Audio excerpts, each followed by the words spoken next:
Myths versus facts about electric vehicles, or EVs, and how they can help you become carbon-free. Myth versus fact number 1. EVs are more expensive than gas-powered vehicles. That's a myth.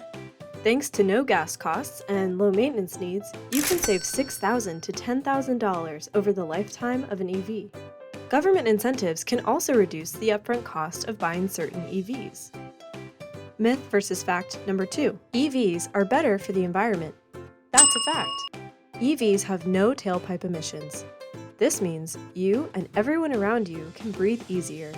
Even factoring in the emissions from producing electricity, EVs produce less greenhouse gases than gas-powered cars. Myth versus fact number 3. EVs have limited range and charging options. That's a myth. Most EVs made today can go over 200 miles on a fully charged battery. Charging your car on the go is easy, as Fairfax County has over 200 charging stations. With a bit of planning, you can run errands or take a day trip without worry. Visit our website for more information on EVs.